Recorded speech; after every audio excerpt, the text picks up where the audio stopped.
Isang mapagpalang araw po sa inyong lahat. Celebrity Chika Time po muna tayo at may inihanda po ang chika para sa inyo. Pero ba't magchika na po tayo?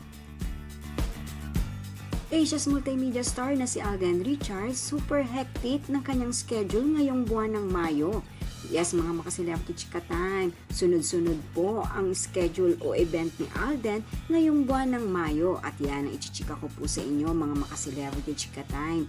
And of course, bago po tayo dumakoreani, nais ko po munang batiin mga team bahay, team abroad at mga seniors natin dyan. Shout out po sa inyong lahat at happy Wednesday po.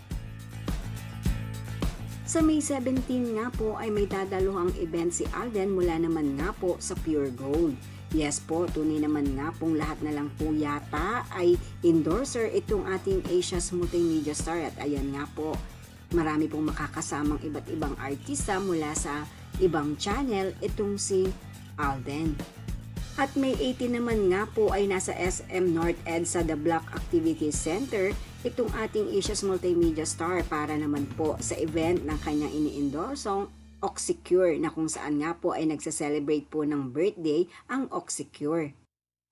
At sa May 22 ay nasa SM MOA Arena naman po ang ating Asia's multimedia star bilang host sa darating po na Coronation Night ng Miss Universe Philippines. Narito po ang short video clip na kung saan ay nag-invite nga po ang ating Asia's multimedia star sa Coronation Night po na ito.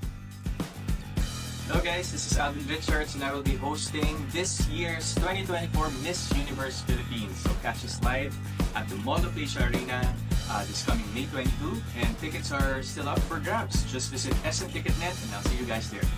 Mabuhay! Yan po ang aking chika days for today. Salamat po sa inyong panonood. Huwag po kalimutang mag-subscribe. Pwede po mag-comment sa ibaba. Basta't huwag lamang po harsh o nakakasakit sa isa't isa. Salamat po muli. Spread love, not hate.